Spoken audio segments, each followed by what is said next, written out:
तुमच्याकडे पण असंच होतं का? छान आपण काहीतरी सणावाराचा नवीन पदार्थ करत असतो आणि ही छोटीशी लुडबुड येते. शेवटपर्यंत सारण असलेली आणि मस्त खुटखुटीत अशी गुळाची पोळीची रेसिपी आज मी घेऊन आलेली आहे. संक्रांतीच्या सणासाठी गुळाची पोळी रेसिपी. चला सुरुवात करूया. 3, 2, 1.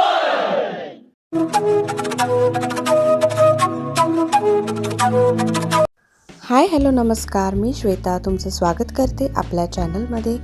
आज आपण बघणार आहोत गुळाची पोळी आणि त्यासाठी घेतलेला आहे मी इथे शेंगदाणे. मूठभरच शेंगदाणे घ्यायचे आहेत.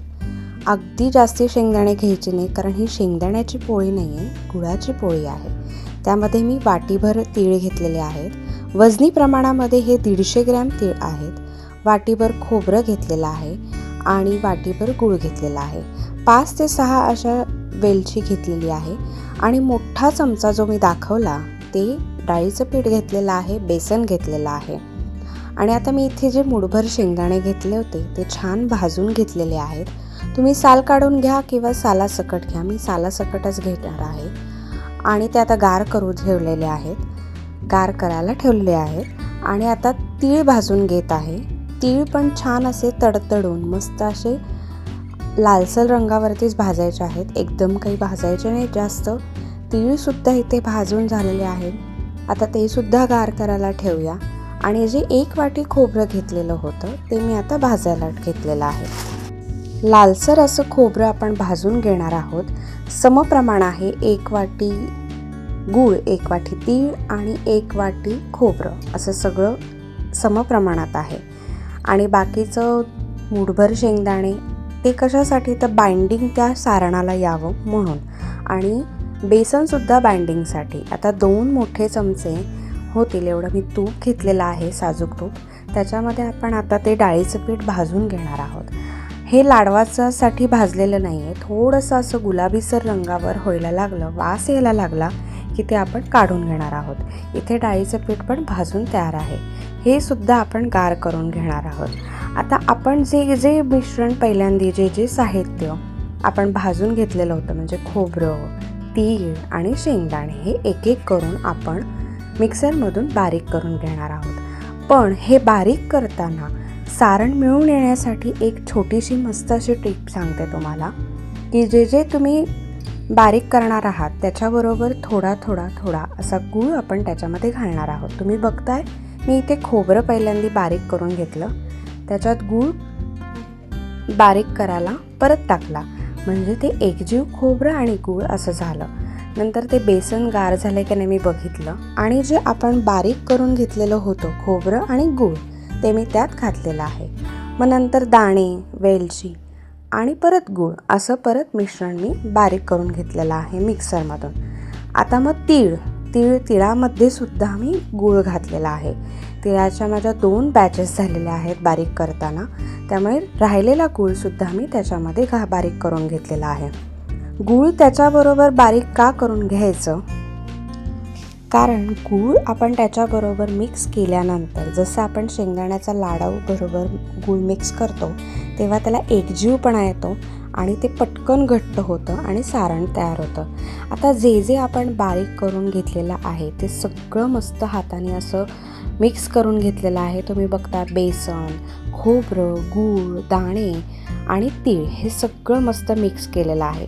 वरतून पाणी, दूध, तूप काहीही लावायची आवश्यकता नाही. तुम्ही बघता इथे त्याचे लाडू तयार होत आहेत. असेच लाडू या सारणाचे तयार व्हायला पाहिजे आणि हीच याची ओळखायची ट्रिक आहे. जसं आपण पुरणाच्या ह्याच्यामध्ये उभं उलत न ठेवतो आणि पुरण झालंय असं ओळखलं जातं, तसं ह्याचं लाडू वळला गेला पाहिजे. आता पारीसाठी आपण इथे घेणार आहोत 10 पोळ्यांसाठी जेवढी कणिक लागते तेवढी मोठी वाटी जी आहे तेवढी 2 वाट्या कणिक आहे. याच्यामध्ये अर्धी वाटी बेसन घ्यायचं आहे आणि 2 ते 3 चमचे कडकडीत तेलाचं मोहन यामध्ये आपण घालणार आहोत. मी मीठ चिमूटभर घातलेलं आहे, चवीनुसार घातलेलं आहे. आता आपण मीठ, डाळीचं पीठ आणि कणिक हे एकत्र करून घेतलेलं आहे. आता त्याच्यामध्ये कडकडीत जे मी तेलाचं मोहन करून घेतलेलं आहे ते मी घातलेलं आहे. आधी आता ते खूप गरम होतं त्यामुळे मी चमच्याने मिक्स करून घेतलेलं आहे. आणि आता ते असं सगळं पिठाला चोळून घ्यायचं आहे. चोळून म्हणजे त्याचा अशी मूठ बंद झाली पाहिजे, त्याचा होल शेप तयार झाला पाहिजे. तुम्ही बघताय ह्यानी आपली पोळी खुसखुशीत आणि इतकी सुंदर लागणार आहे. गुळाची पोळी ही मऊसूत नसते पुरणाच्या पोळीसाठी. ती खुटखुटीत आणि खुसखुशीत अशी कडकच पोळी व्हायला पाहिजे. त्यासाठीच याच्यामध्ये डाळीचं पीठ आणि तेलाचं मोहन असं घातलेलं आहे. तुम्ही बघताय मी सगळं ते मोहन पिठाला चोळून घेतलेलं आहे. आणि ही कणिक अजिबात पातळ भिजवायची नाही. आपण साध्या पोळ्या करतो तेवढीसुद्धा पातळ कणिक भिजवायची नाही. ही पुरीच्या पेक्षाही घट्ट कणिक अशी भिजवून घ्यायची आहे. आधी मी आता मस्त ती कणिक भिजवून घेते. मी 1 ग्लास पाणी याच्यासाठी वापरलेलं आहे. तुम्ही बघता आता मस्त कणिक अशी तिंबून होत आहे. आणि आता शेवटी त्याला तेलाचा हात आपण लावून कणिक मस्त भिजवून घेणार आहोत. 10 ते 15 मिनटं कणिक तुम्ही भिजवून ठेवलीत, त्याच्यापेक्षा जास्त वेळ झाला तरी काही हरकत नाही, पण 10 ते 15 मिनटं तरी ओल्या कापडाने अशी झाकून ठेवा. आता 10-15 मिनटांनंतर म्हणजे झालेली आहेत, त्याच्यानंतर कणिक मी घेतलेली आहे. त्याचे छोटे म्हणजे पुरी आपण करतो मोठ्या आकाराची पुरी, तेवढे असे छोटे 2 गोळे घेतलेले आहेत. आधी ती पारी लाटून घेणार आहोत. 2 पाऱ्यांमधलं सारण अशी एक पद्धत मी तुम्हाला गुळपोळी लाटायची दाखवत आहे. तुम्ही बघताय की मी 2 पाऱ्या लाटलेल्या आहेत. 2 पाऱ्या लाटून झाल्यानंतर त्याच्यामध्ये आपण सारण भरणार आहोत. शक्यतो जेवढं तुम्हाला शेवटपर्यंत सारण भरता येईल तेवढं ते सारण भरायचं आहे. आता सारण भरायच्या आधी जे आपण लाडू करून घेतले होते ते मोकळे असे मस्त मऊसूत असं ते सारण मोकळं करून घ्यायचं आणि त्याच्यामध्ये आपण भरणार आहोत. आता त्याच्यावरती मी दुसरी पारी ठेवलेली आहे आणि कडा आपण व्यवस्थित बंद करून घेणार आहोत, म्हणजे जेणेकरून सारण बाहेर येणार नाही. थोडासा पिठाचा हात घेत आपल्याला हे पोळी लाटायची आहे आणि एकदम हलक्या हाताने आणि कडेने पोळी लाटायची आहे. पोळी बरोबर लाटण्याबरोबर गोल गोल फिरली पाहिजे, म्हणजे ती सगळीकडून सारखी लाटली जाते. आता बघता तुम्ही की मी मस्त अशी पोळी लाटून घेतलेली आहे. आणि जिथपर्यंत आता 2 पाऱ्यांचं सारण करून घेतल्यानंतर काय होतं की मध्ये सारण राहतं आणि कडेला कणिक राहते. ती कणिक आपण कापून काढून घेणार आहोत. आता पोळी मस्त अशी कडेने मधून सगळीकडनं पातळ अशी छान लाटून झालेली आहे. एकीकडे जाड एकीकडे पातळ अशी अजिबात झालेली नाही आहे. आपण आता याने करंजीच्या ते जो आकार द्यायचा असतो त्याने आपण ते कडा काढून घेतलेले आहेत. आता पोळी छान अशी खरपूस मंद गॅसवरती नाही मिडियम गॅसवरती भाजायची आहे. आता पहिलीच पोळी टाकल्यामुळे थोडीशी ती चिकटली होती, पण आता तुम्ही बघताय की ती तुपाचा हात लावलेला आहे मी त्याला, त्यामुळे ती काय चिकटणार नाही. पण तुम्ही बघताय की बेसन आणि मोहन याच्यामुळे त्याला मैद्याची काहीच गरज नाही. अजिबात गूळ बाहेर आलेला नाही आहे. पोळी भाजताना सुद्धा कुठूनही पोळी फुटलेली नाही आहे आणि गूळ बाहेर आलेला नाही आहे. आपली अशी मस्त खुटखुटीत आणि छान अशी गुळाची पोळी तयार आहे. आता दुसरी पद्धत कशी की आपण जशी पुरणपोळी करतो किंवा पराठे करतो की मध्ये सारण भरायचं आणि वरतून उंडा गोळा मोदकासारखा करून वरचा जो भाग आहे म्हणजे जास्तीची जी कणिक आहे ती काढून घ्यायची आणि मग पोळी लाटायची. त्या पद्धतीने मी आता दुसरी पोळी तुम्हाला दाखवत आहे. मी ह्याच पद्धतीने सगळ्या पोळ्या लाटून घेतलेल्या आहेत आणि अजिबात कुठूनही सारण बाहेर आलं नाही किंवा पोळीसुद्धा फुटलेली नाही आहे. जर तुम्ही या प्रमाणात जर पोळ्या केल्या बेसन कणिक मोहन आणि सारणाचं सुद्धा, तर तुमची अजिबात पोळी कुठेच फुटणार नाही, गूळ बाहेर येणार नाही आणि 10 ते 15 दिवस मस्त ही पोळी राहते आणि सारण तर महिनाभर राहतं. तुम्ही असंच डब्यामध्ये स्टोर करू शकता. तुम्ही बघताय की मी कडा लाटते आणि मग मधून लाटणं फिरवते. आधी कडा लाटून घेते आणि मग लाटणं फिरवते.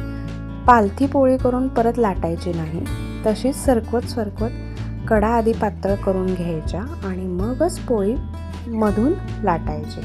इथे मस्त अशी गोल गरगरीत छान अशी पोळी लाटून तयार आहे. आणि आता थोडीशी कडजाडी वाटत होती, त्यामुळे मी आता तिथूनही लाटून घेतलेली आहे.